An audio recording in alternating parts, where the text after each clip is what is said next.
Alright, I'm back. Welcome back, everyone. Hope y'all had a good break. But, yeah, ready to start tonight's game. I heard something. Yes, you did. That was me starting up the game. Tonight's game, Cascadia. This is another board game, or another video game of a board game. The original board game was designed by Randy Flynn, illustrated by Beth Sobel, and published by Flat Out Games.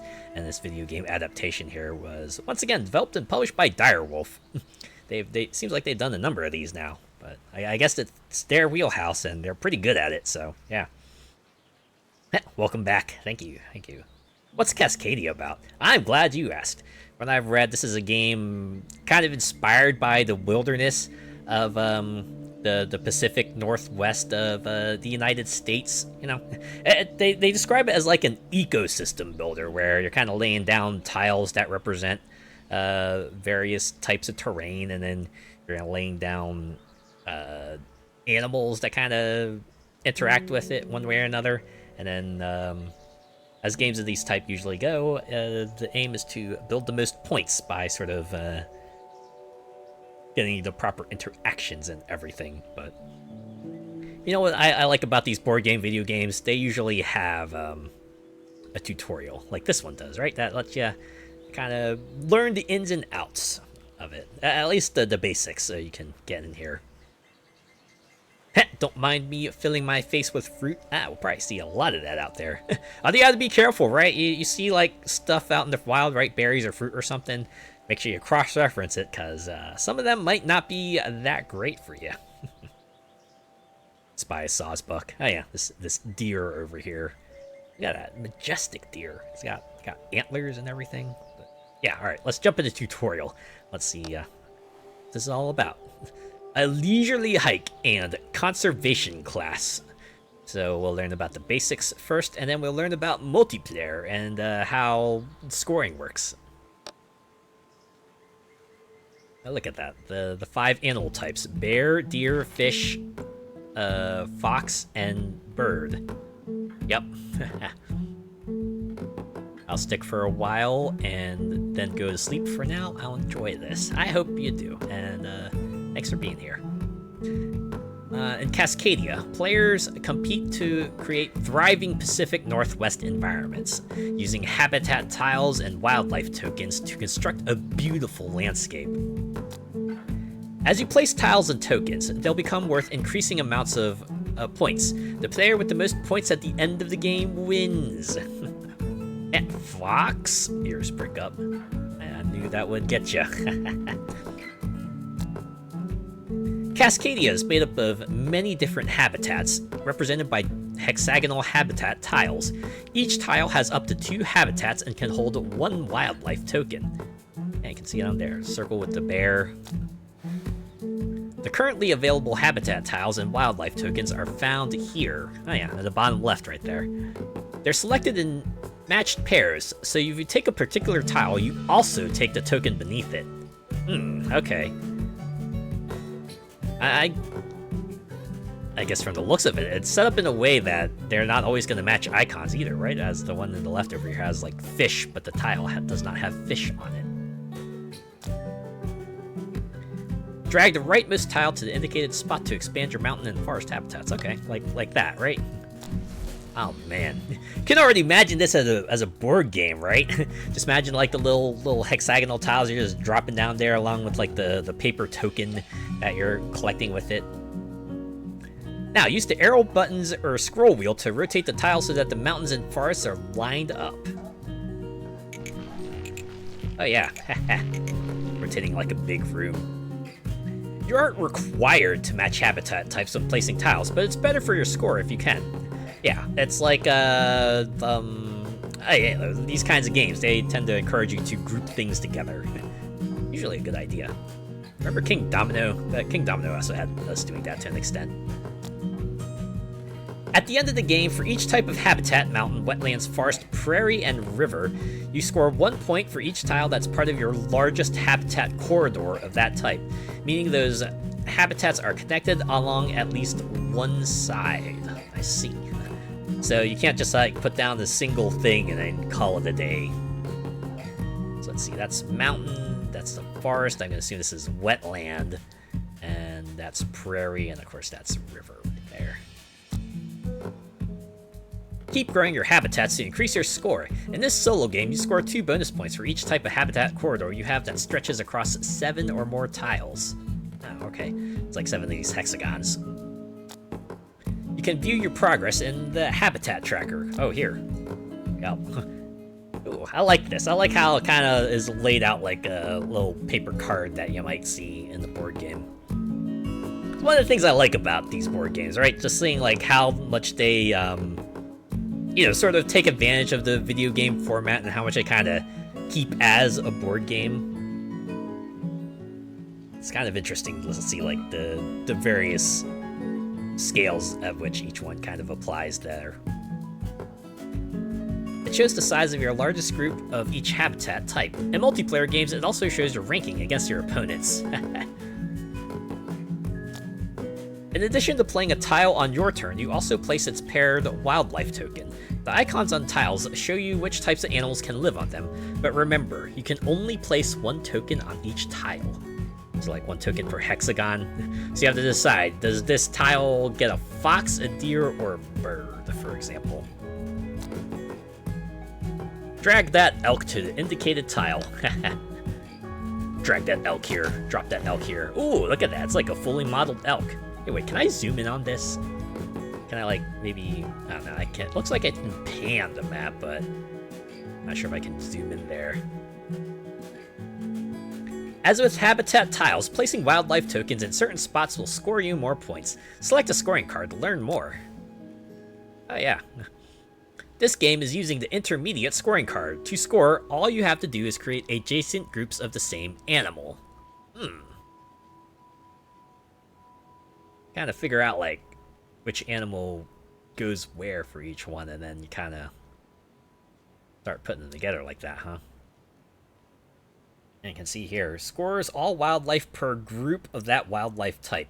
Groups of the same animal may not be adjacent. So you can't, like, have a whole crowd of elk, for example, and chop them up into, like, groups of 4. You actually have to diversify your wildlife, right? Means unfortunately you can't have an entire place be fox country as much. Or like bird country, right? Or fish country. Goes from 5 to 8 to 12. I guess that makes sense, right? More points for larger groups to try to encourage you to build larger groups. Risk reward and all that, right? Note that 4 is the maximum group size for this card. Placing additional animals in the same group after that won't score you any more points. Just so you know. You've placed a habitat tile and wildlife token, so it's time to end your turn. Right there, on the bottom right. Alright, that little button there. During solo games, at the end of each turn, the rightmost remaining tile and token are automatically removed. Then the remaining tiles and tokens slide right and new ones are added. Ooh. This is for a solo game, so you have to make decisions, because not everything's going to hang around. Now, use this tile to expand your wetlands habitat. Like so. Oh, and I gotta rotate it. Like so. And then place a paired elk next to your first one. Like so. Great! Your group of elk is worth more points now, which is indicated by the green arrows. End the turn to continue. Now that they're in the group, they have more attack! You know what they say, strength in numbers and all that, right? I mean, to be fair, 1 elk, probably pretty frightening already, but if I see 2 of them, you know, I'd be certainly a lot more worried. And if I saw, like, 3 or more, I'd probably just lie down and just, you know, maybe hope that they, get bored of me and go away.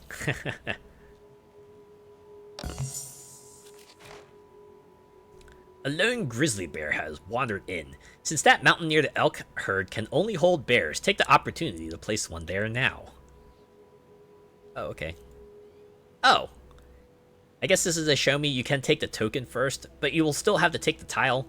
So you don't necessarily have to do tile then token. You can do token then tile. Alright. That mountain was a keystone tile, noted by the upwards pointing triangle on it. When you place the wildlife token on a keystone tile, you gain a nature token. You guys can explain what that does? Nature tokens can be used to give you extra options during the game, which we'll go over later. If you don't spend them, they're worth 1 point at the end of... Or they're worth 1 point each at the end of the game. Alright. Use the mountain prairie tile to expand your mountain habitat. Like so, huh?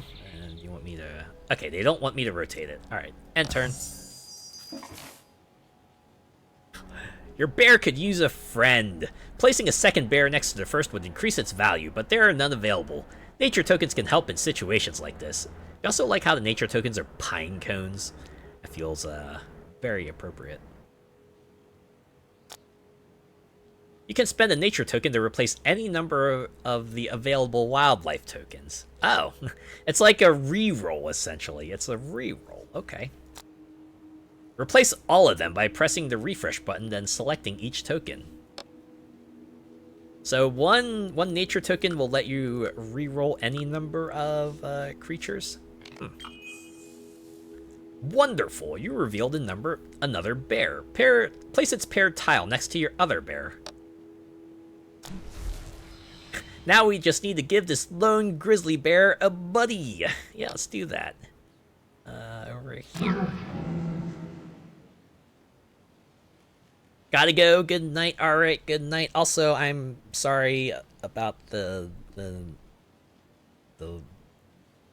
drawing system not working. What's going on? Huh. Man, did I forget to re-up the connection? You know what? Let me refund your points here. I'll drink the water in the stretch anyway. But yeah, sorry about the lack of animation.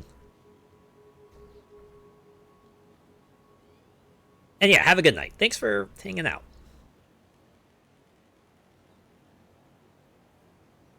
It's real quick, and there you go. You can have your 200 Windamana back. Maybe it'll work next time. Alright, let's end our turn here. Look at that. A lot. Elk were frightening, and to be fair, they are. Just imagine a bear, right? I hear, like, most bears tend to be, like, defensive, right? Or, no, there was, like, a rhyme to go with it, right? It was, like, if the bear is brown, then, you can try to hunker down. But if the bear is black, then you gotta fight back. And then if the bear is polar, then, get some fucking distance between them right away because they see you as prey. It's like polar bears, one of the few creatures in the world that see humans as food and will actively pursue you for munchies. Okay, end turn. Look at all these available foxes. They're overpopulated. When there are 3 identical available wildlife tokens, you can choose to replace them all. If all 4 are the same, they're automatically replaced. Oh, this is kind of similar to what you see in, like, Ticket to Ride, where I think they have something with that, with, like, the colored train cars that they have out there. Like, if there's, like, too many of the same color, then they just get reshuffled. It's a matter of, like, trying to hang on if you need a particular set or something, but... Or was that, like, with locomotives? Maybe it's, like, for locomotives, right? If there's, like, 3 locomotives on there, then it just gets reshuffled. If only they were like Wojtek the bear. If only, right? Use the overpopulation button to replace them and try to find a better variety of wildlife tokens. Oh, I'm sorry, Molecular Shadow Fox, but they're making me shuffle the foxes away. Great, now you have more wildlife to choose from. The hawk token is paired with a keystone tile for hawks. Use them to expand your mountain habitat and claim another nature token. Huh. So, like, the mountain peaks are basically the keystone tiles, huh? And we get a reroll for it. It's good to have nature tokens to increase your options. Look for opportunities to fill in your keystone tiles when you can to gain more. And turn. Yeah, I know. It's very sad. It is sad. Either of these elk could expand your elk group, but the tiles they're paired with aren't very useful to you. Fortunately, nature tokens have a second use, allowing you to select an unpaired tile and token. Ooh, okay. So it's not just a reroll, it's also let you pick whatever the fuck you want. Ah, that is handy. Take this tile, which can support an elk, and use it to expand your forest habitat. Uh-huh. Oh, I gotta rotate it to make it fit. Okay. Now, place that elk token on it. Your nature token will be spent automatically. Ooh, that's nice. One of the nice things about video games like these, sometimes they just keep track of the bookkeeping for you sometimes, right? Or maybe it lets you clarify the rules as long as you know, the game is programmed well. Wow, your elk group is going strong. One more and you'll max it out, right? And then they brought back the scoring card out, just to remind you.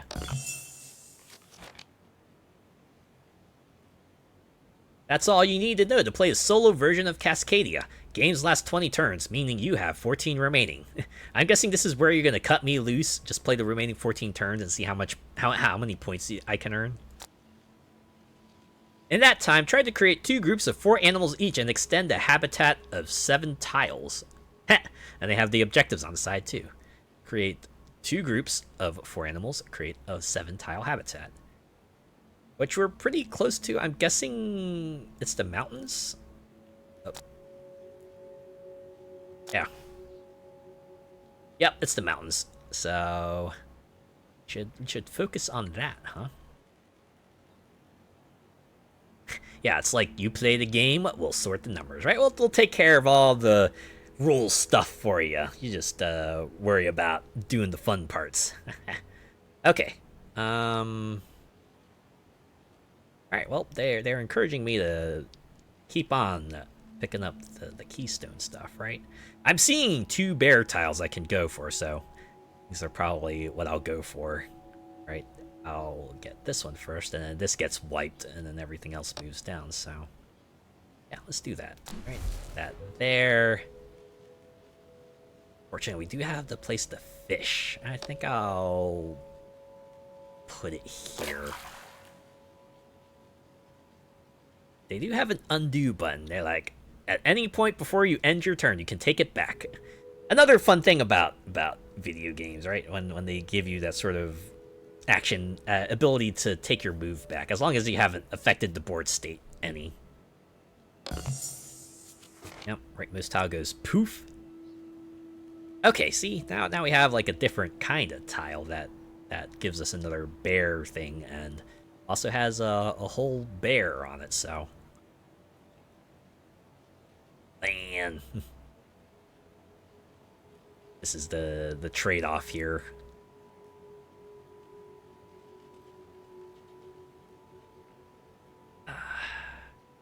I mean, we still got this, you know, this spot will take a bear, and then this spot will take a bear, so we'll still have, like, a place to put a bear, so I'm kind of towards maybe taking this one and sacrificing the other one to the ether. Pretty interesting, though. What does this count as? Is it like a combination river and mountain? Okay, you can sort of see the faint color outline, so I think this entire the entire tile is just like a river tile. But I got this for the bear, which I'll place here. That gets me 3 bears and a nature token. I like a good luck manipulation mechanic in the game. Alright, and since we have 3 hawks, I can now re-roll the hawks and see what I get. I got elk. Fortunately, none of these tiles here support elk. And the one that would have, I threw a... oh, that's a salmon. Okay. A Chinook salmon. This is a Roosevelt elk. This is, of course, a grizzly bear. And a red-tailed hawk.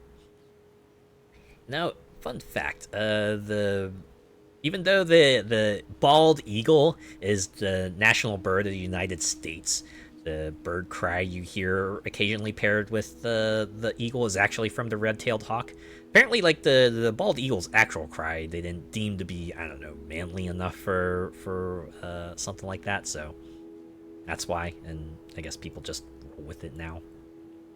Even though most people know now, like, why don't we just like use the actual eagle cry now, right? Just to show we're not like weird about this.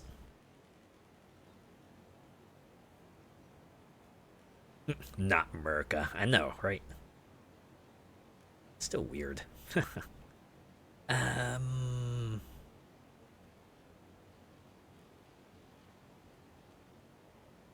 Okay, so again, mountains are at 6 of 7, so 6 of 7, right? I said 6 of 7.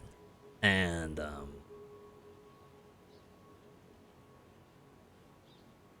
oh, I see. I can put an elk here. So if I grab one of these 2 tiles, I can put the elk up here and then, just be good with that. Probably want to get this though. Right? I can perhaps throw this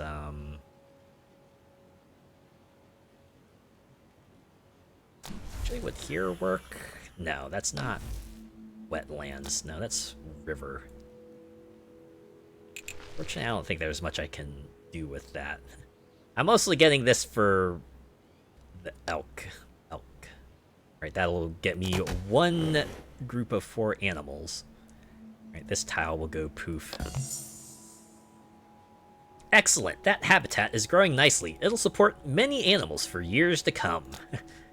Yes, this awkwardly arranged mountain range.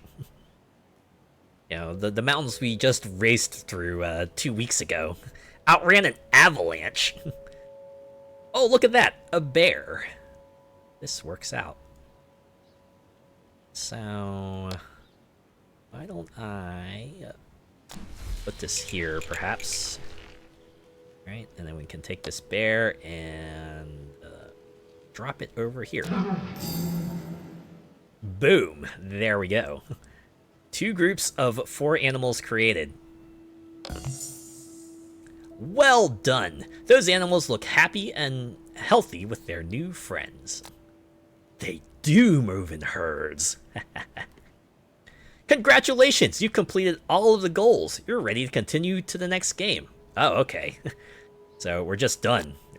Tutorial finished. Yay! Tutorial complete. We did it. We won the tutorial. That's right. I am the master of Cascadia now. I am the best. If this were here, it'd be all foxes, badgers, and weasels. Oh, man. Now I'm thinking, what would other regions of North America look like, right? What would like, say, a southwest American Cascadia look like, or maybe like a northeastern, or heck, southeastern. And in fact, we couldn't even go beyond there, right? We could go to Canada, right? Or Mexico, or other regions around the world. Maybe for the expansions. I know this game has expansions come out. Coyotes. Oh, that's right. Yes, coyotes will definitely be part of it. Conservation class. Learn the multiplayer rules and play with the more advanced wildlife scoring cards. We already started at intermediate. I'm guessing the different types of scoring cards cap the groups of animals that you can have. Is that it, or do they like introduce more complex things on top of that? Welcome back. Last time you learned how to play the solo version of Cascadia. This tutorial will help teach you about the more advanced wildlife scoring cards. You also have an opponent this time. Try to beat their score. Alright, looks like we're up against Aspen. Moose. Oh yeah, moose. Definitely moose if you're like north, right? In Cascadia, each animal has their own wildlife scoring card, which determines how you must arrange the animals to score points. This game uses the A wildlife scoring cards. There are 4 different versions for each animal, so always check which are being used in your games. So intermediate is like basic, but then they introduce like the wildlife, individual wildlife things in. That's where it gets complex. Select the elk scoring card to take a closer look. Alright. Oh my god. Scores per straight line of elk. Each elk may only score for a single line, so you can't do anything fancy like L shapes or anything like that, but lines of elk, huh? So it's not just groups. Okay. That does complicate matters. Yeah, with this card, you score points for each group of elk in a straight line. The more elk in the line, the more points you score, up to 4 elk. Unlike elk, with the bear A card, you score points based on how many pairs of adjacent bears you have at the end of the game. Note that you only score for exact pairs of bears. 3 or more in a group won't count. Yeah, so you can only have 2, and there are no other bears next to them.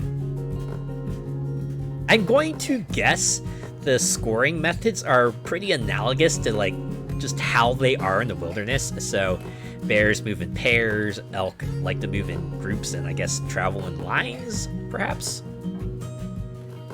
Australia would be interesting with all the deadly fauna and flora. You know what? This makes me wonder, is there an Australia board game? If you ever need extra clarity on scoring, you can select a card to access more detailed information. Oh yeah, like so. Hey, I like that. For now, elk and bear are the only wildlife available. Take your turn. Is this something you can customize in the actual game itself? Like, maybe you don't want all 5 animals, maybe you just want like a handful of them, so you you know, arrange the tiles that way. It'd be pretty neat if so. Okay. So we'll take this keystone tile.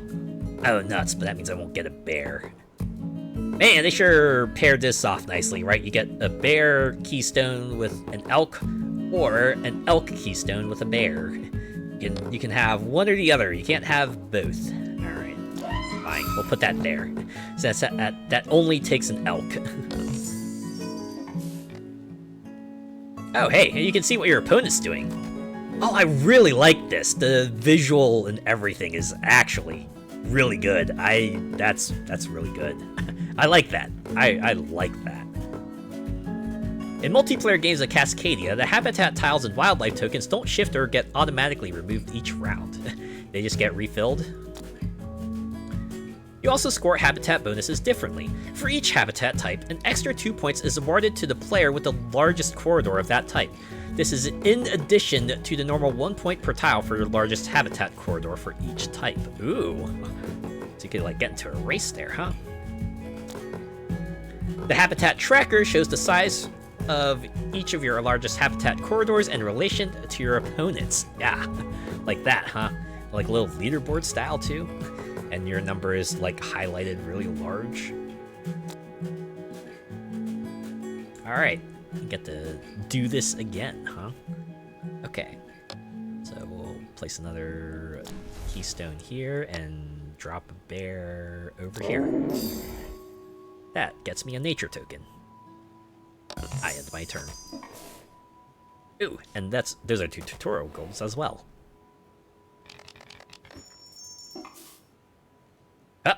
A red-tailed hawk is coming over the horizon. Hawks are now available wildlife tokens. Hawks are solitary creatures, happiest when their wide range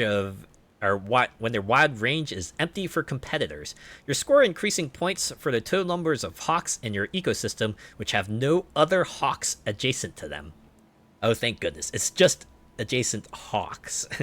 Other wildlife is fine, but they don't want to be seeing other hawks. All right, got it. Now they want me to play a hawk. All right. Well, I see one there. Looks like they're trying to guide me in a certain direction. That's what a good tutorial does, I guess.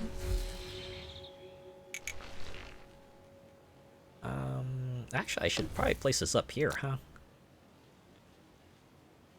Or hold up, no. I want these elk in a line, so...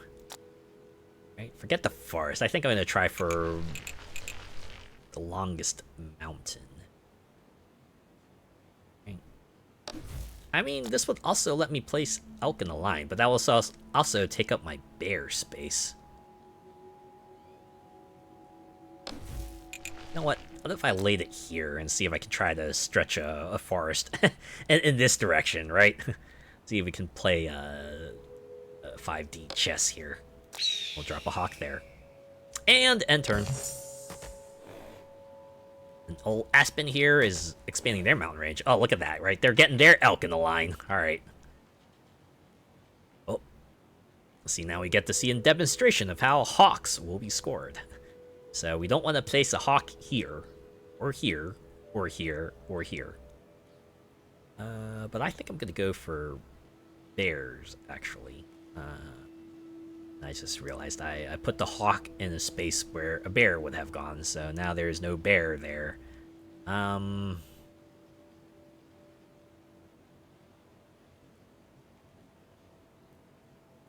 I need a bear pair.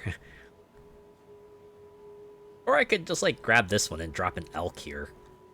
I'm gonna kind of expand my forest. Although having a hawk capstone might not be so bad either.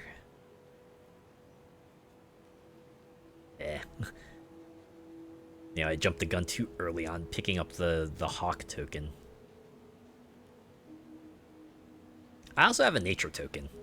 I realized I also have a nature token. I could just, you know, get this and then get this. Right. That'll work. And that will spend my token. I do like the little aura they have around the nature token.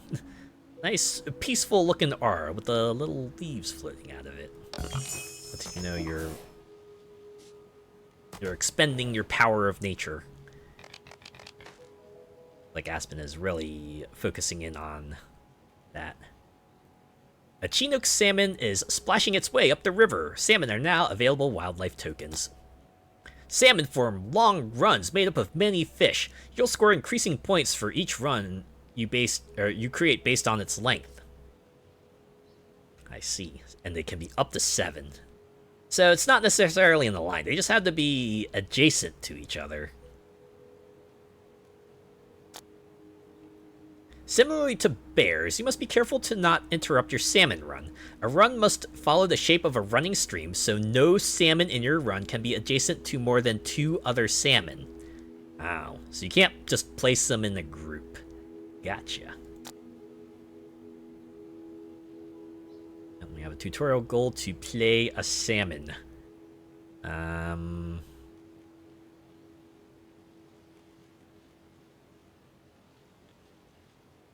L. In that case, why not put this here? Right. Shape it like that. And I'll drop a salmon here. End turn. Let's see what Aspen does. Okay, they just dropped a tile. Oh. Got to continue like this.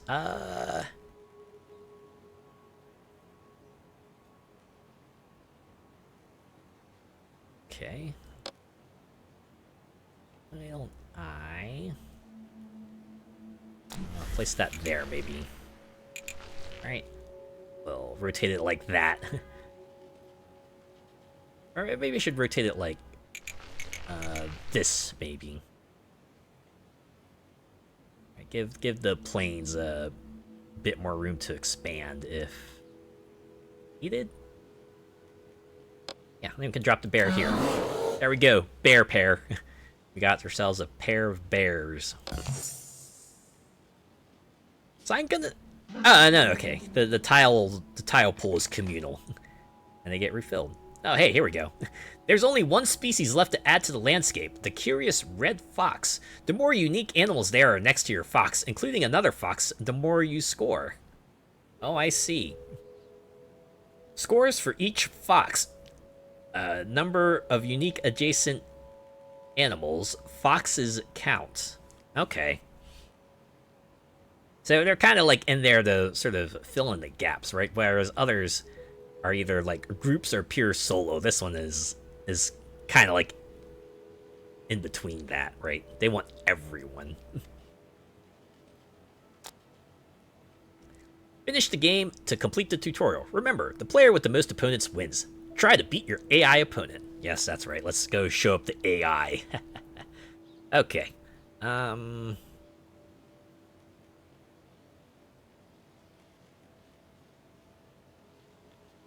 want to keep with the salmon, maybe. Suppose we can focus on that. try to create a salmon run. Now I'm starting to realize why Splatoon calls their one mode the salmon run. It's like pretty analogous to you know, the salmon, right? Although, you know, salmon run in Splatoon is kind of different because you're kind of going on a run to defeat salmonids, whereas in this one it's actually like, you know, a convoy of salmon, as it were. Although I know that's not the right term for it, but you know what I'm trying to get at, right? Anyways, we're gonna drop one there. Foxes everywhere. Yeah, that's kind of their thing, right? Foxes, they show up everywhere. Everywhere? Everywhere! So, this is a forest, but does this count as like a keystone for a fox? Or is it specifically a mountain? Alright, nope, that's a fox keystone, apparently. I saw a little token there.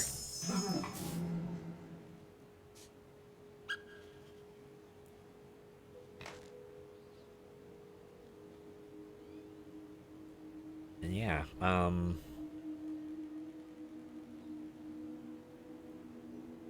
nature tokens are worth points at the end of the game, so I don't have to feel too pressured to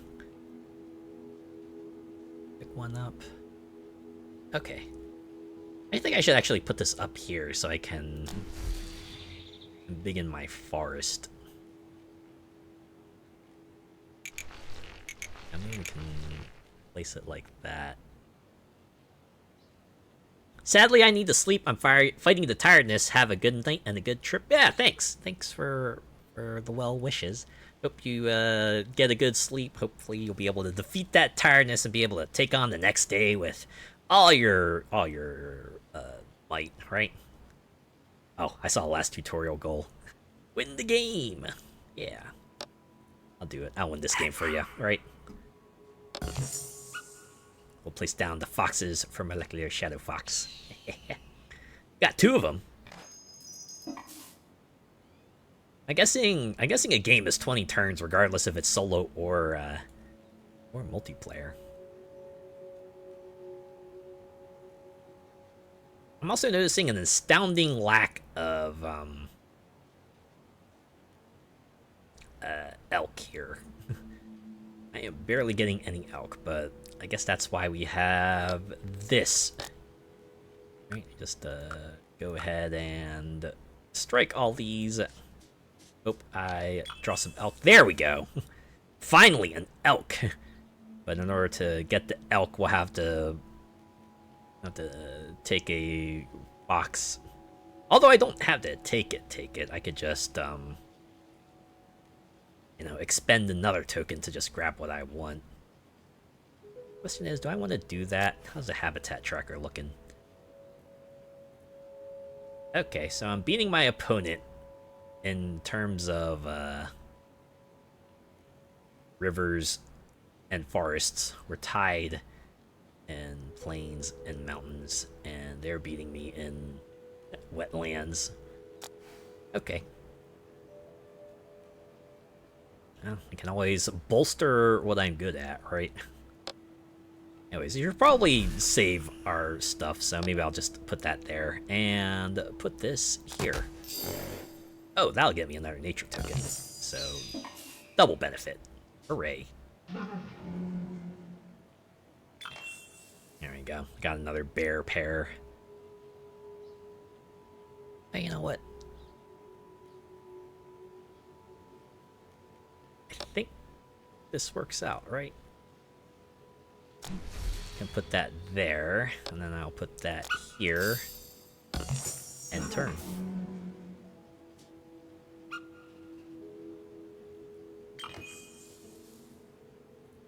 Ah, we have 3 salmon, so I can just re-roll for free. Oh, there we go. Elk. Alright.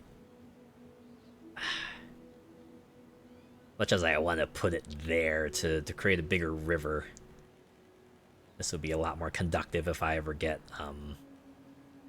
another salmon, right? So maybe you can have it loop around, although I'd be closing off the plains, and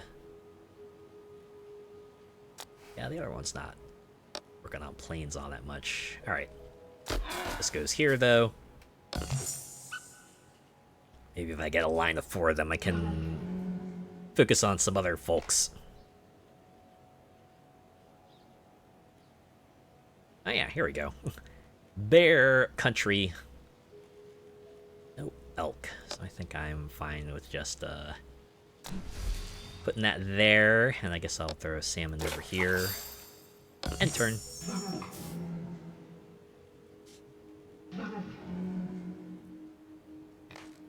So you have to be thinking in like 2 directions, right? You have to kind of place down tiles to think about, like, you know, getting groups of environments together, and also, you know, thinking about like where the tokens are, so you can set it for them, right? When they show up, you can place them down with impunity, like I'm trying to do here. Yeah, I need that elk, so the fact that they're paired does, like, kind of help you, I guess, along that line, right? And maybe it makes you have to make a decision too. It's like, yes, do you want to grab this tile, or maybe you take a less optimal tile, you know, but you get the token you need. It's why I like games with multiple players can get a little tricky, right?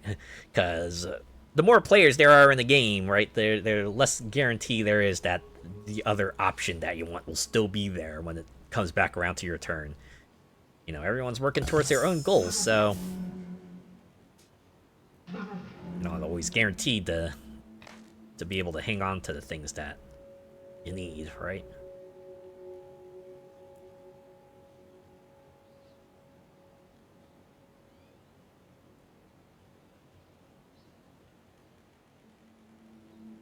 Okay, this is another river.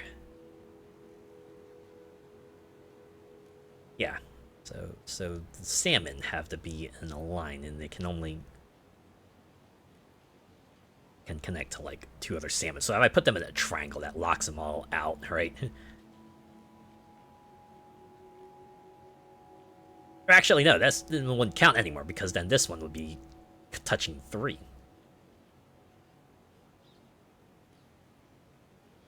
I'll get this one so I can expand the river, right? See, they're at 5, so I wonder if I should maybe let go of the river, perhaps? But having another fox would be nice.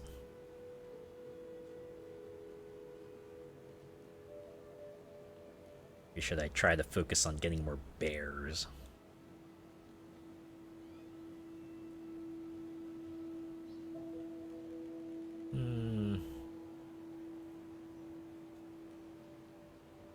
Yeah, let's put this here.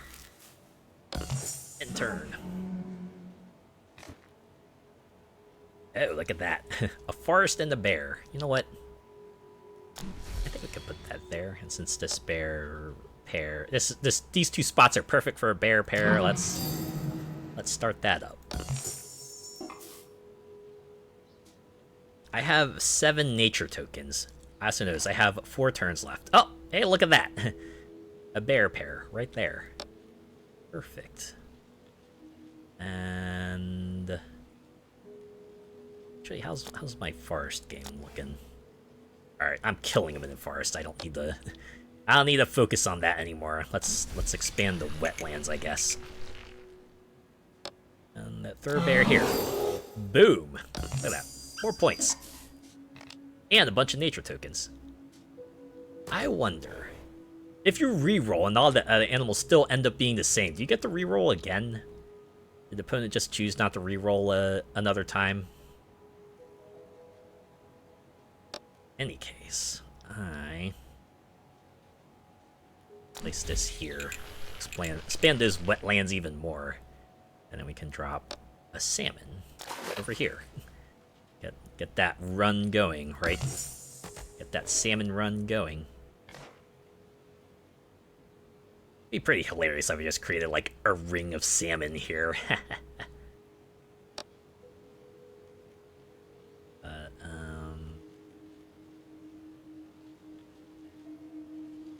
Actually, it's wetlands, so I should probably put that there. You gotta place the salmon down too. Alright. So I had to place the next one here, because I don't want it to go over here and lock myself into a ring of 6. I wonder if that's why they specifically put it at 7. Right, you can cheese it with the 6, but you'll be losing out on an extra 5 points that way.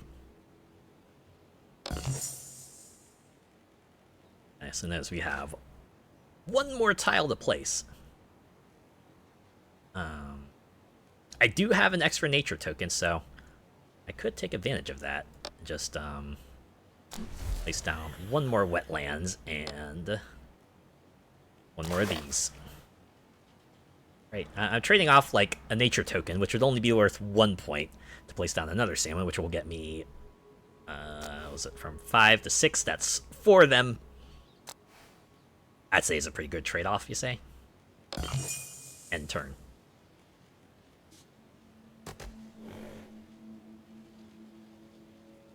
Congratulations, you finished the tutorial. The game uses A versions of wildlife scoring cards, but each animal also has 3 more cards, labeled B, C, and D.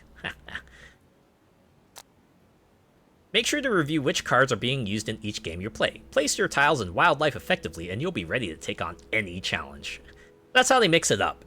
And I'm going to assume that it doesn't have to be all A's, all B's, all C's, and all D's, right? You could probably have like bear A, elk B, salmon D, etc. I guess we'll find out. Tutorial complete. Oh, look at that. I smoked my opponent. I am the best. Wait, why did they get a check mark?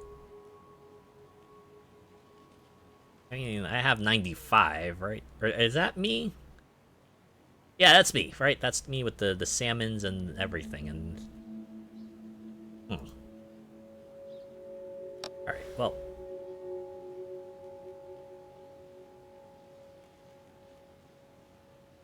Okay, at least they have the breakdown here. You can see like how many of each, or how many points each animal type is giving you, and that's their wildlife score, and then the habitat score, based on like how much you smoked your opponent in them, and then nature tokens remaining, which gives you the bonus. And then at the end, you can view the board. So it does look like interaction with your opponents is kind of limited to just like snatching a tile token combo out from under their nose.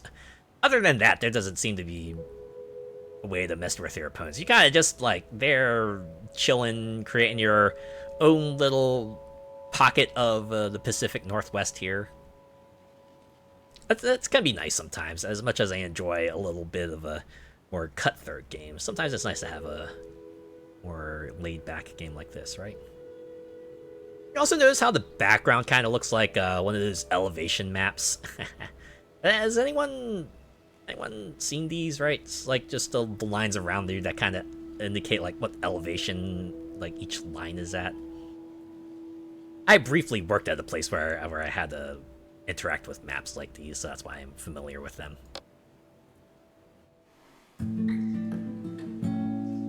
There we go, tutorial's finished, so I guess we've graduated from School of Cascadia, and now we can do a little local play.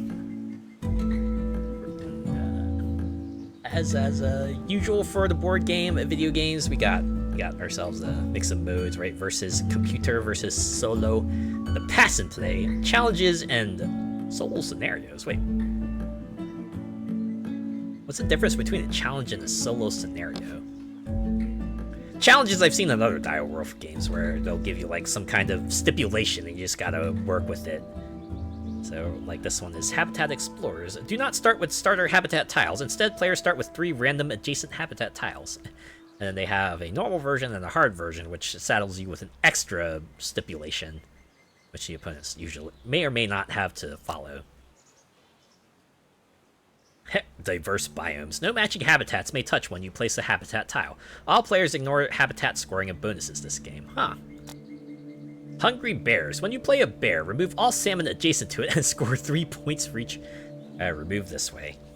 I do enjoy these. Ones that kind of offer alternative scoring methods. It almost feels like house rules in a way. Wildlife Discovery. Scoring cards are hidden from you at the start of the game. When you play Wildlife, reveal its associated scoring card. Huh. Yeah, it's like they said, Discovery. Grand Vistas. Your habitat corridors must be in +5 in size to score, so you gotta min-max. And so on and so forth. What's a solo scenario? Scenarios. Play solo rules game with various restrictions and goals. Each scenario will show you which wildlife scoring cards to use, and 1 to 4 objectives that must be all but completed to pass the scenario. The greater the scenario number, the greater the difficulty. Oh, okay. Oh, and this is the map, so they have 15 scenarios, and you gotta... Yeah, right. So you show you which letter, and then score so many points, and any extra things. Alright. I kind of like it's laid out like a world map of sorts, right? You kind of start up at the top, and then you work your way down. It's like crazy map or something. Well, let's start off here. Let's start off with AI game. You can choose a difficulty as well. Oh, I'm a wuss, so let's pick easy. And we'll just do a 3-player game. Variants. Regular scoring. Use family wildlife scorecard instead of scoring cards for each wildlife type. Intermediate. What's family? Scores all wildlife per group of that wildlife type. Groups of the same animal may not be adjacent. All wildlife. Habitat majority bonus. Okay, so that's probably the same as before. I see. So family is like easy, right? If you're playing with kids who just want to match things together. Or, you know, maybe you're just feeling just like matching things together. This one takes it up to... Okay, so this is like a cap of 3, and this is a cap of 4, it looks like. There's that like 1 to 3, and then this is 2 to 4. This is the one where you can really shape things out here. Ah, okay, select wildlife scoring card. So this one is bear pair, and this one groups of 3 bears, and then this one is like groups of bears up to 3 with no other bears next to it. And this one is 3 to 4. Okay. That one has, lines, formations, exact shape. And then hers, which is just them in a group. And then elk in rings. Huh. And circular formation. And Sam, we have the run up to 7, and then a run up to 5. Families, which is 3 to 5, and then surrounded. But it's all... They all have that run mechanic where they can only connect to like two tiles each. We have hawks. Here we have solos, and then connected. Scores for each hawk that is not adjacent to any other hawk and has a direct line of sight. So they're not like blocked by other hawks, or just like creatures in general. Network. Scores for each direct line of sight between 2 non-adjacent hawks. 3 points for that. Territorial. Scores for each pair of hawks, number of unique animal types between them. Each hawk only counts once, so you can't get a chain of them going. Alright. Finally, foxes. Nearby animals. This is one we did. Nearby pairs. Unique animal pairs. Oh, and adjacent. So the bears count. Salmon and hawks do not. And foxes do not count for that one. Nearby related. Scores for each fox, the number of a single adjacent animal type. I like the greatest number. And the dynamic duos. Scores for each fox pair, number to each unique adjacent animal pairs. Foxes do not count. Kind of like it. It does mix it up that way too. I can just choose between all of them the same letter or different ones for each one. Okay. Why don't I pick bear families and formations. We'll see how that goes. And then surrounded? I'm guessing the letters are kind of like how they group together during certain times of the year, probably, right?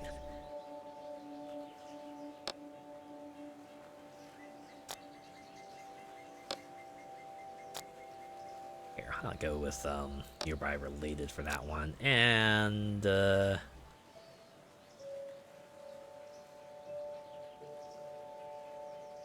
let's do connected. All right. I don't know. We'll start. Let's start laying down some tiles. As a reminder of how it was, right? What we selected.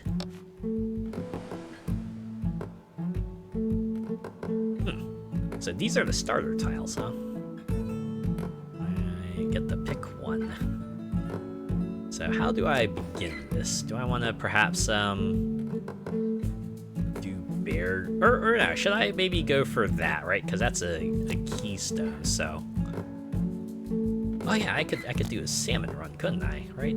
Oh, surrounded, or animal adjacent to run of at least 3. So you need a run of at least 3, and then you start putting animals next to them. So it's like 1 per salmon and then 1 per animal.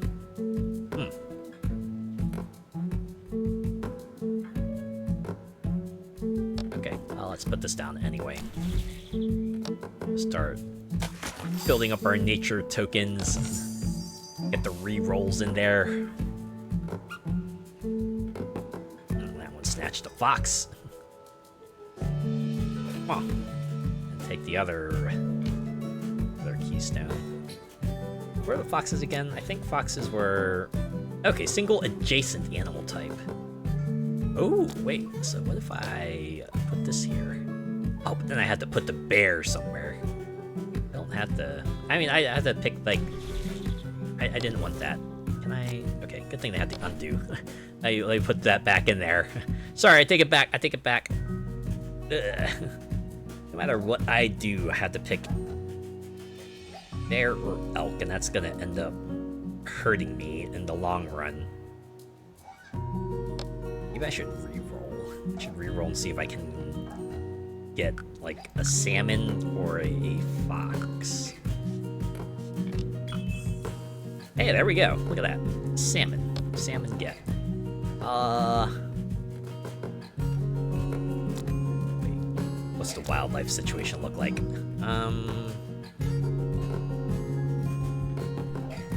Alright, so I'm leaving them in plains, and... kind of tied everywhere else. Grab this for the salmon anyway. And I have to put this here. Or maybe I should put it up here. Still have the fox plains, right? And throw the salmon here. End turn.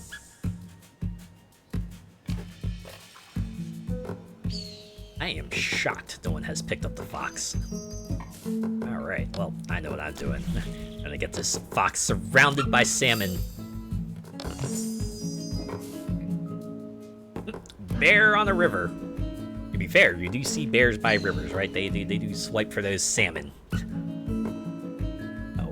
Anytime I think about like bear by the river, I'm reminded of this one video on YouTube I see of a guy who's just like, you know, chilling by a river, and suddenly a bear just like comes up to them and just sits down next to them. Right? They're just sitting there, they're just chilling while the guy, you know, while the fella has the camera trained right on the bear. You know. Like after a few minutes or so, the bear just gets up and walks away. Can you imagine? The comments on that video are pretty amusing, right? Just talking about like how the bear's just, you know, dropping in for a quick chat. They're like, oh boy, Jim, have you seen how the fish are like these days, right? Something like that. You know, just like, man, this guy must have like balls of steel to be right next to this bear and just not like absolutely flip the fuck out by it. And to that end, I kind of agree with that. Like, holy crap.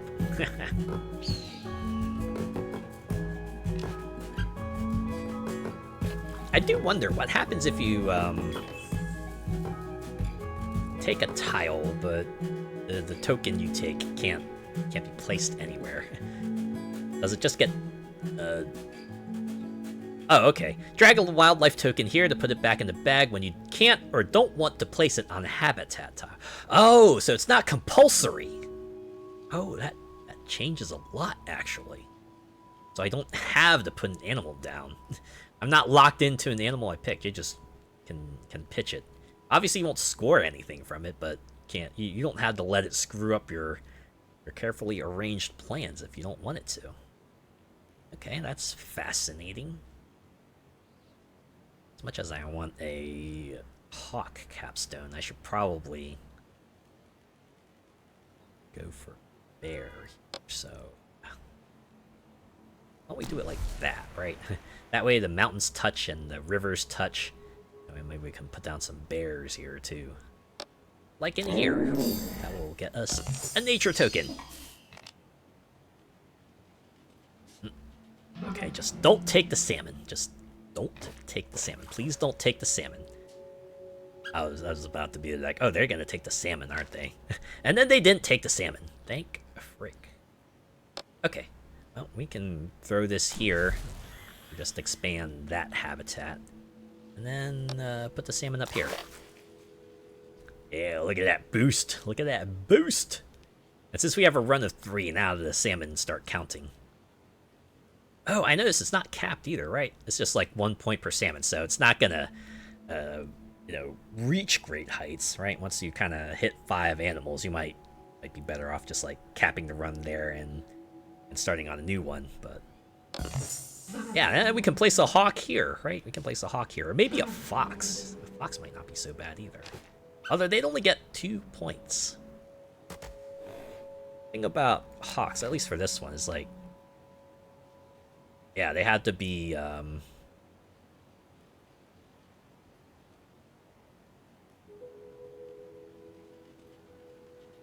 not adjacent to each other. Okay. I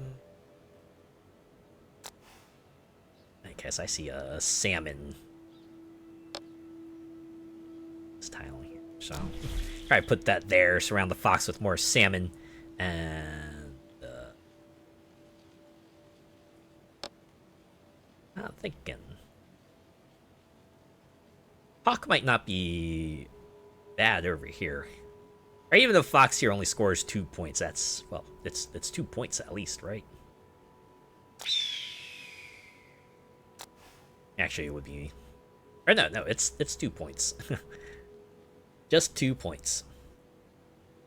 So unless we were to, now we can't really start another salmon run anymore because the other tiles surrounding it, there's only one tile that could potentially have a salmon, but then it'd be touching this one, and then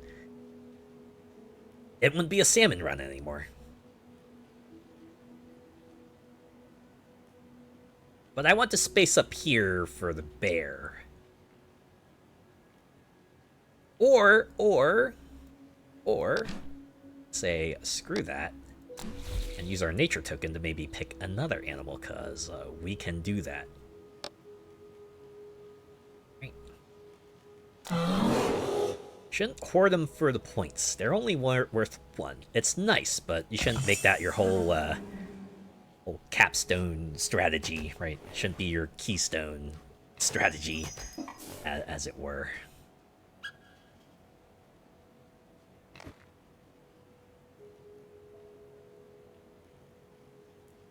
Got a hawk. Keystone, anyway. Guess I have a bear keystone, though.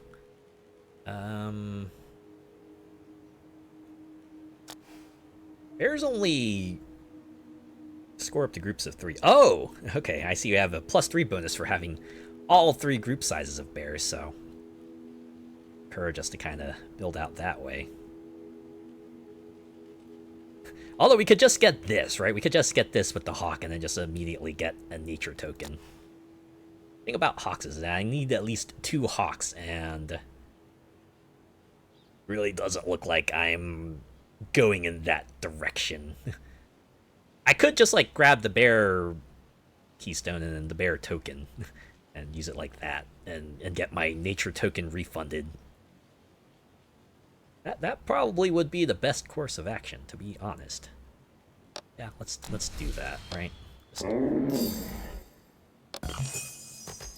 I love it when games have like these little extra resources that you can kind of use to you know, cheat out like an extra thing here or there, right? Gain a little advantage, right? It's not necessarily a cheat. It's more like a you can sort of bend the rules of the game a little bit in your favor if you need to.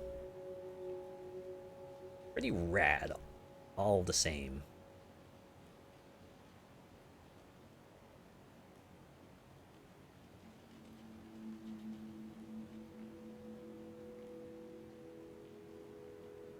Yeah, I'm thinking it would be fine if I just do a ring of salmon, right? Surround this fox entirely by salmon here.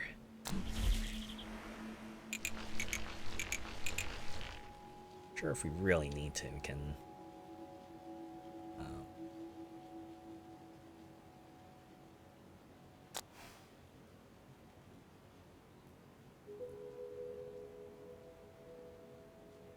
place an elk somewhere, but now let's worry about the salmon. Place that there so we can get ourselves another nature token, like so. Alright. Yep, they used their nature token to just grab the hawk keystone. Oh, and they re-rolled.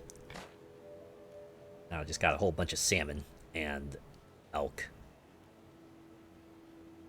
Luckily, we're playing the ones with, like, the exact formations. So this one has to be horizontal. I can't say place it, like, diagonally or something like that. It has to be beside each other horizontally. Let's make this rather particular. Although you could just place down single elk and be done with it, but you're only scoring 2 points, and they're exponentially worth more as you kind of group them together, so you're in your best interest to not do that. Also, I'm kind of smoking them in plains and rivers. They're getting me in the mountains, forests, and wetlands, but I'm getting them in the other two. Just continue asserting our dominance that way.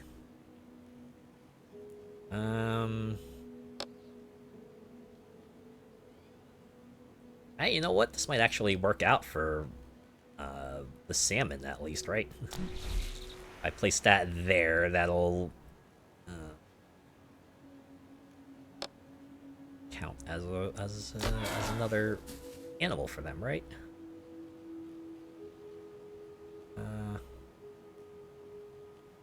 That's going up, but the other one isn't. Let me see this.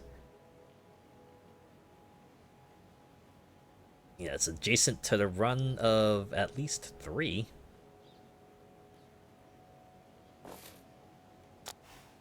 Maybe that error means that it's gonna score a bunch of points for because it's raising it for the run and itself. Anyways, let's end their turn. I think this is what we're gonna commit to. You ever get that one person at a table, one person who just seems to spend the longest amount of time trying to figure out their next move, right? To the point where everyone just like starts conversing about other stuff while you're waiting for this person to do their thing.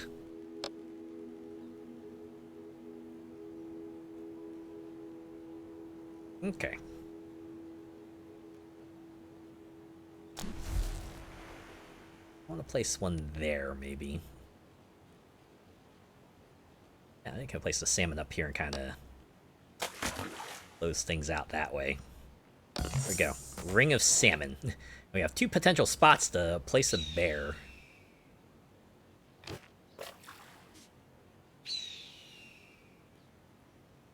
I do like it's only 20 turns, too, so this game has very much a definite end to it, right? This is the kind of thing, if you have a specific amount of time to do something, you can do this. Yeah, place that there, and alright, question is, where do I want to put the bear? Do I want to place a bear here, maybe? Or do I want to try to start another salmon run, perhaps?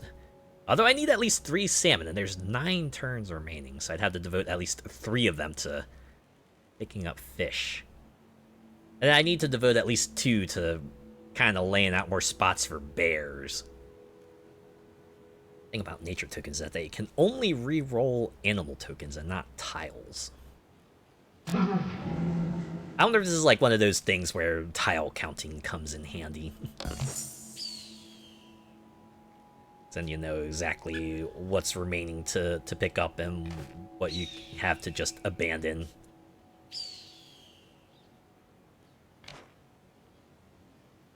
Yeah, a bunch of bears, but unfortunately the one bear space I could put it on isn't going to count towards that, so...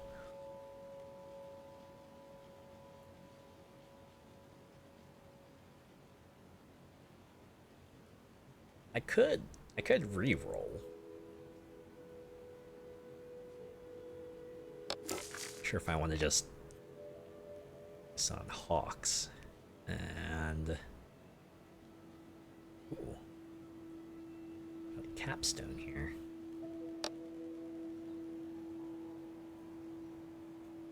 Just in case another elk pops up, I can try to just grab another nature token and place salmon here. End turn. I guess we're just doing another salmon run. So let's see if I can try to expand it out this way. Perhaps I can get it over closer to the fox token. What the fox say? Ring ding ding ding ding ding ding ding, etc.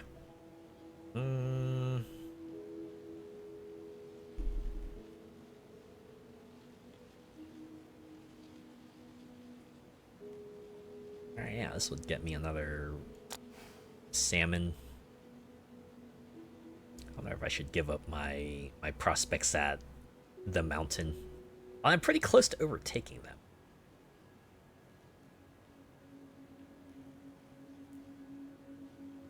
What I could do is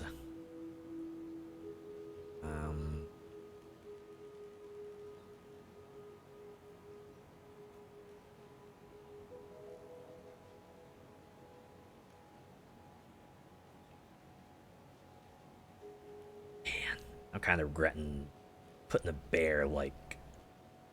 I'm pretty sure that was, like, a bear-only space, and then I just put more bears here because that's how it's coming out.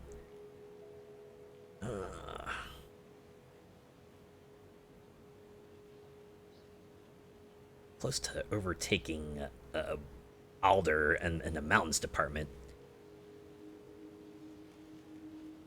So I'm wondering if I should try to re-roll, maybe see if I can... perhaps nab a fox in one of the tokens, perhaps.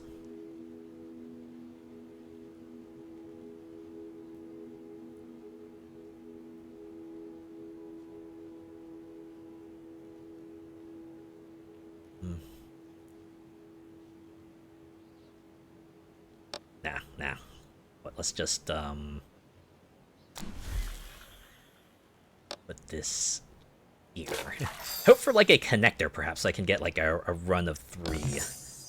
Running over. Oh, you know what? There we go. There it is. Just have to hope that no one else snatches that tile. Frick. They took it! Freaking took it. Oh, there's another one. Okay. Of course, it doesn't have the kind of wildlife thing, but you know what?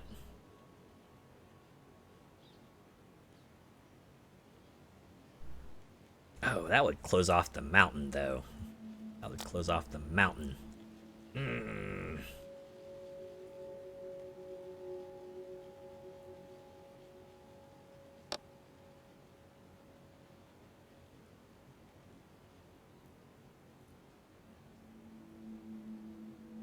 Definitely there's like a mountain tile that takes salmon.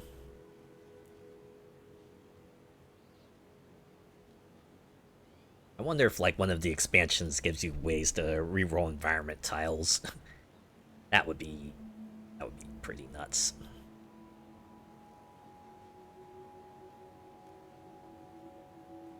So just like maybe place it up here then. Maybe try to sneak in and grab forests, right? Try to snatch that out from under their noses while I grab another one of these. I have 5 turns. Just keep calm for now. Oh, hey, off! It always happens like that, right? The thing that would most definitely fit your strategy the most ends up being taken right out from under you.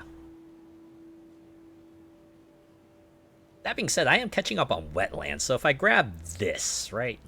Grab this and the salmon, and I can make my salmon run. I'll just have to abandon the mountains. Yeah, let's do that. What they say, sometimes the hardest decisions require the toughest of wills. Especially when you have 4 turns remaining. At some point, you have to go, yeah, just have to abandon certain prospects over others.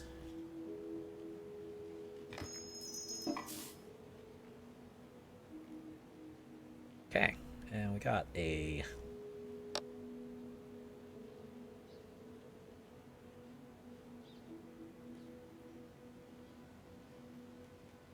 over here, wait. Okay, single adjacent animal type. Adjacent, I see. So, since it's closest to, like, bears, it gets most out of that. And here would only be 1, because there's only going to be 1. Unless I get another bear here, maybe. But we'll put it up there for now, because that'll score us the most. I gotta place this down. I can place it...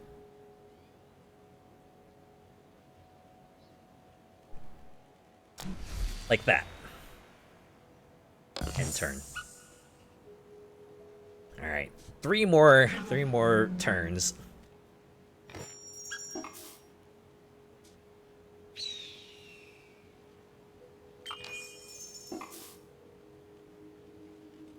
And okay, at least we can place down the bear. Right, mountains are closed off. It's a river situation. Okay. Smoking them in rivers.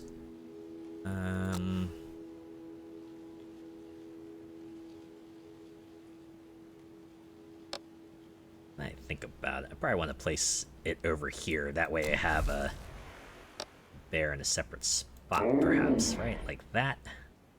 And end turn.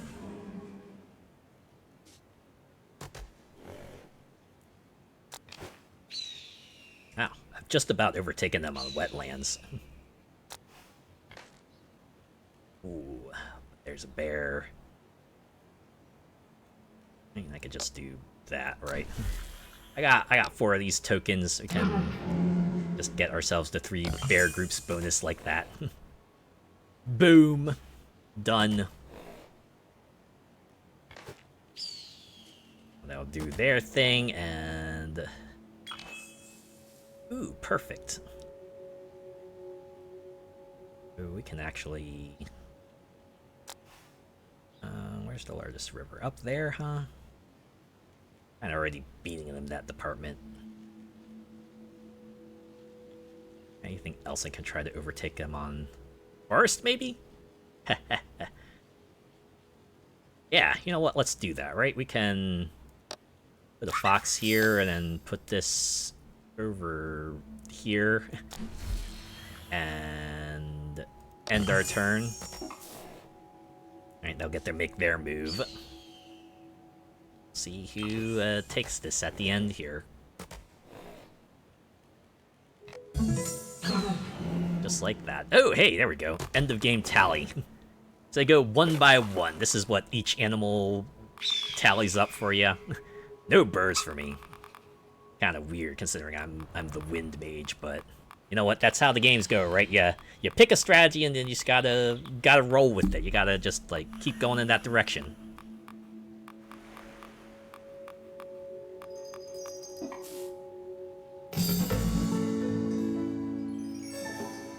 Yeah, they got some good efforts there, but I managed to take it at the end with 93 points.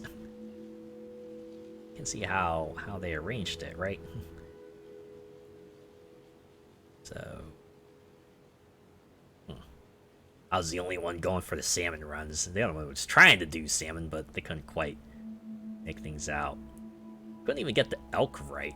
This one's not scoring anything, although this one got a full elk formation in there. Yeah, there we go. See how it all worked out in the end. For me, it was the salmon and the bears. And a little bit of foxes, too. They helped. I guess elk helped a tiny bit. Like that. Alright. Oh. Well, why don't we try a solo scenario? Why don't we just start at the top? Just very straightforward. A, scoring rules, and score at least 80 points. I wonder if it's, like, always random, or if there's a set order. Is there, like, a solution to this, or do you just have to work with what they got? I just want to see what 15 is like. AD, so...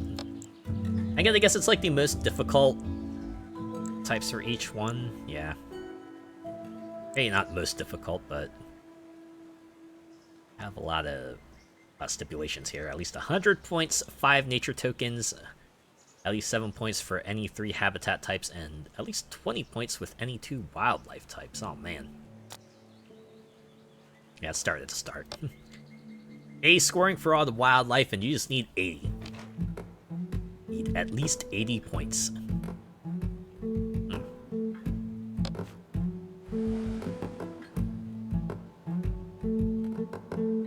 Okay.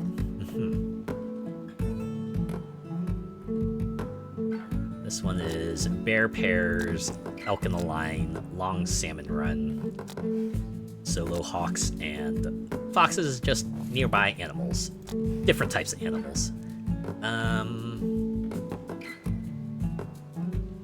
Alright, well, we can start setting up for elk lines at least.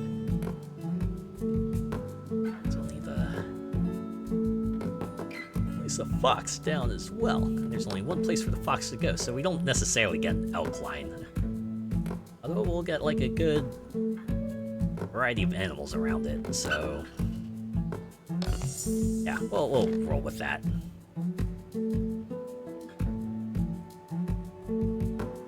Right. Forget that the rightmost thing gets discarded because it's solo. We have a wetlands with a fox, so this works out, right? The 2 foxes will kind of boost each other because they're unique for each other. Yeah. Okay. We also have a wildlife token to spend as we need. Or why don't we place that like this, actually. You can get a line going this way. I can place an elk here.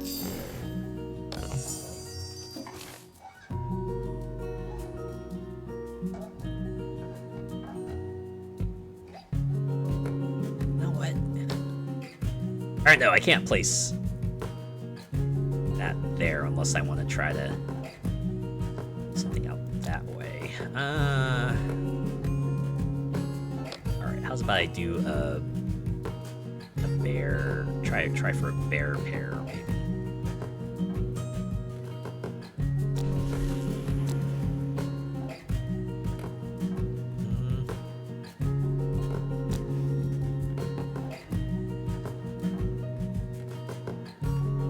Or should I just go for the elk? Maybe I should just go for the elk.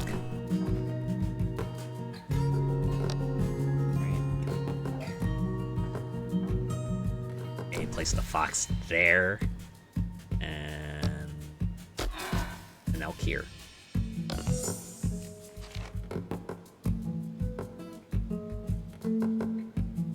Right, just gotta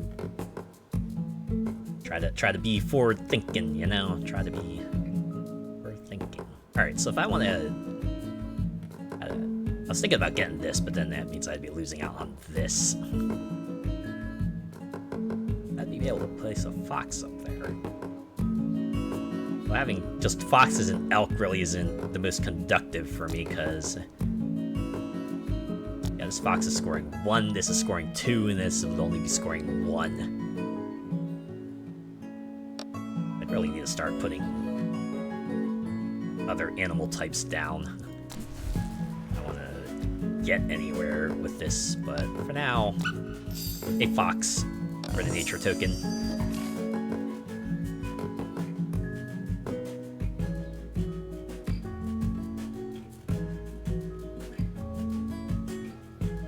Okay. So here's where I can place this down for maybe another elk. Actually, I should rotate this. Maybe this way. Right. Wetlands next to a river. It's right. There we go. 3 elk in a line. Oh, and there's another one. How convenient. Then we can perhaps place it up this way. Yeah. Although we'll lose out on the salmon, so... maybe I want to grab that first, right? Because this one isn't going anywhere. This one will at least get us a nature token. Probably would help to maybe give this fox another point to score, so yeah, let's do that.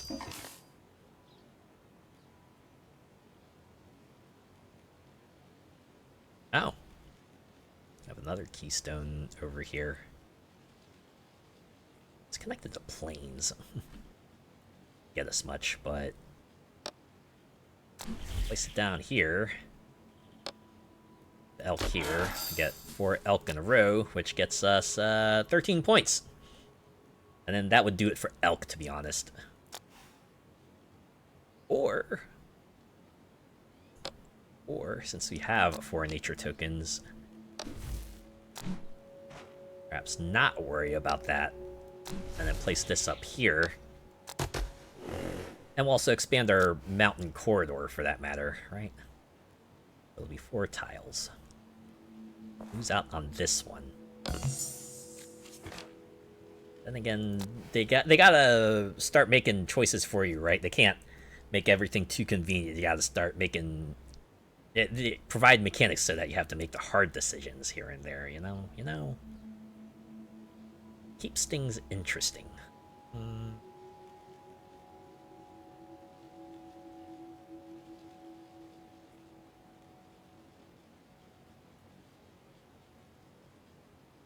Okay. Now... again...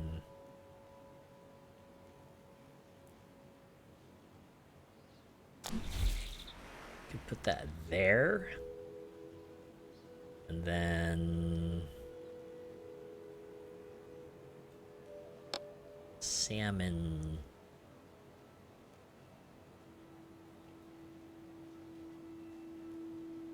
here? I like how you can rotate the tiles after fact.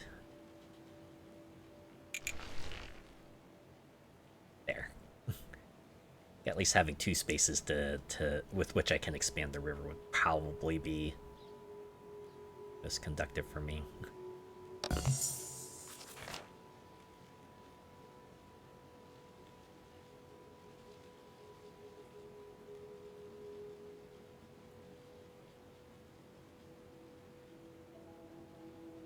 Oh, but I kind of locked myself out of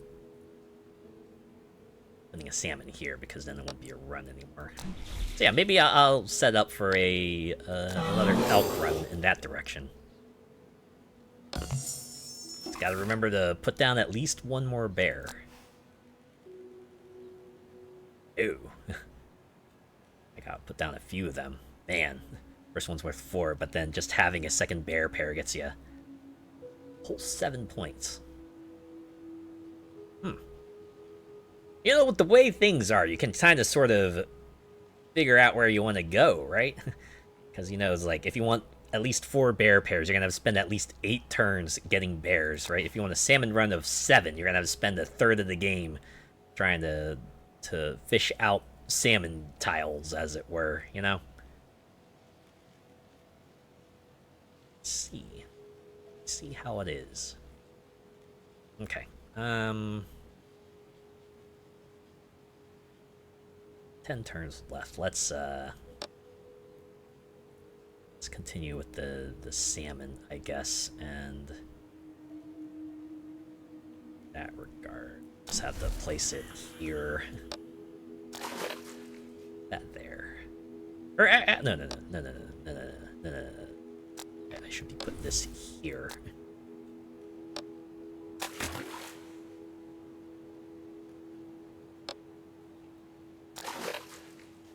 I should rotate that tile so it goes like this.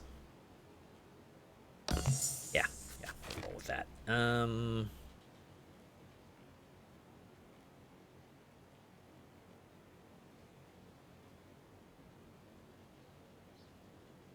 Okay. Could just use a nature token to go fuck it. Right, place a bear here, and I guess put this over this way. Continue the salmon run. But we're surrounding this fox with like nothing but salmon, and that's not exactly helpful for it. Place it down here. Go for this one next.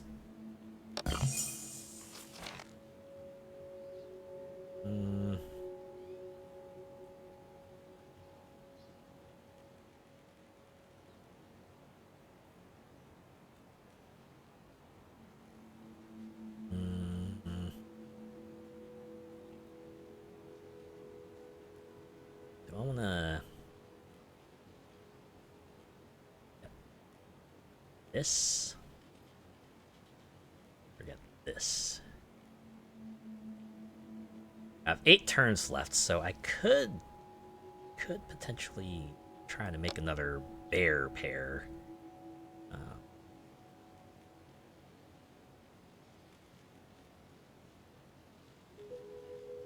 Perhaps over here. Benefit that fox.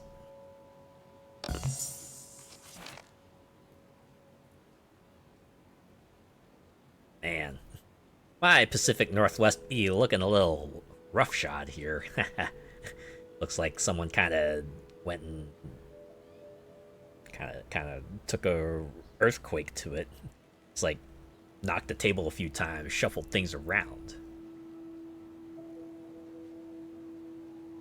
It's a little wild. Say. Okay. Man,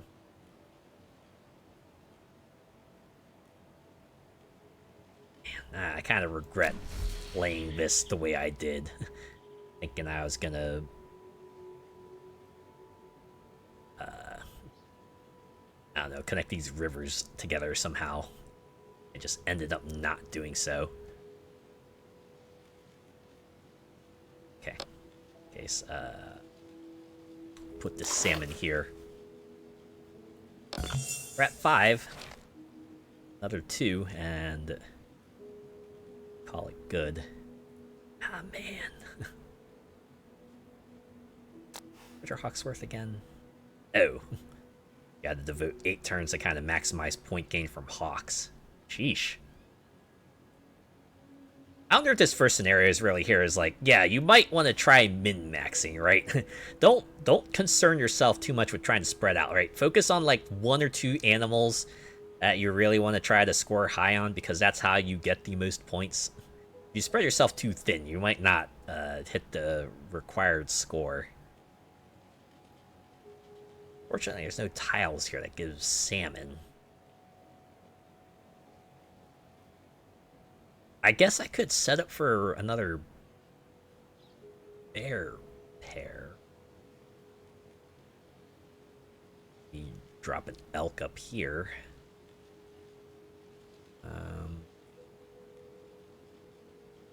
Yeah, let's do that. We'll place that.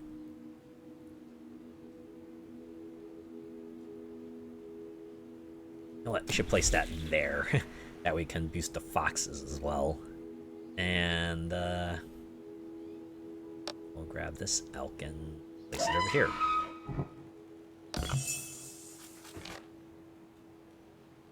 Oh, hawks are overpopulated. So get a free reshuffle. Yeah, and now we got a bear by the river.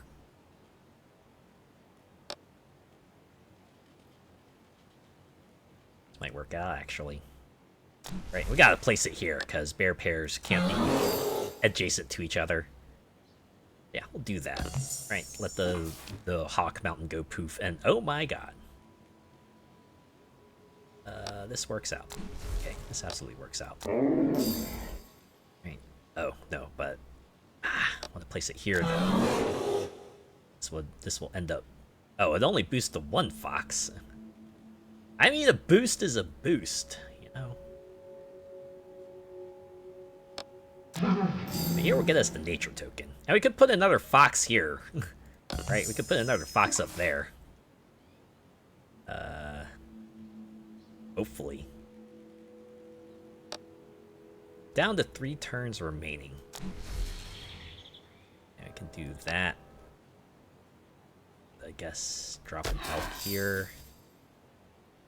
Actually, maybe go for this set of tiles, perhaps. Just do this, and oh, you know what? I should probably move it like that and drop salmon here. It's a run of 6 now. All right, 2 turns left. Oh, an overpopulation of elk. Question is, at this point, does it really matter?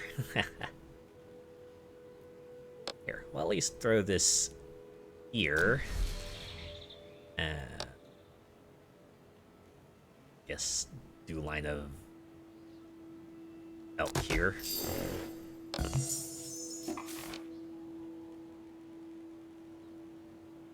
I wonder if I should go for it. How many salmon? 9 salmon. Should I just spend a token to see if I can perhaps get at least 1? Alright, perfect. Let me do that, right? We'll put that there, and that there, and turn. Let's count them up. Let's see if I hit the target score of 80. Honestly, I'm like a little spread out. I'm not sure if this will be it. Yeah, it does not seem like foxes are the way to go. At most, they're going to supply you with a paltry 5 points, and that's if you do a spread of other animals, which is kind of discouraged. Okay, I did it. I managed to squeak past the finish line. I guess it is scenario 1, so they'll give you a little leeway, right? As long as you are kind of focused on the rules of the game, you'll get there. But I'm guessing later scenarios will absolutely want you to know that, hey, maybe try specializing, right? Know your strategy and kind of work towards that.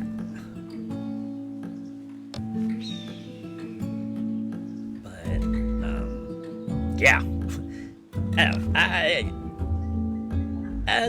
the case is with these board game video games, I don't know, I find something chill about them, you know, something relaxing, even if they are, you know, kind of limited, right?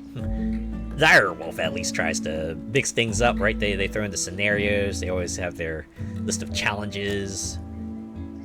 And I kind of appreciate that the challenges do actually provide you with like different scoring scenarios, right? It's not just like a case of certain things are restricted. They do. It does feel like they change things up in a way that kind of forces you to maybe approach strategies differently. Like this one, diversification. Each of your habitat types may only score as much as your lowest scoring habitat type, so kind of wants you to be even, right? Don't specialize here. Or rule of 3. Gain 4 points for each habitat corridor you have of exactly 3. You don't gain points for your largest habitat corridors, and only opponents are in the running to score majority bonuses. Really?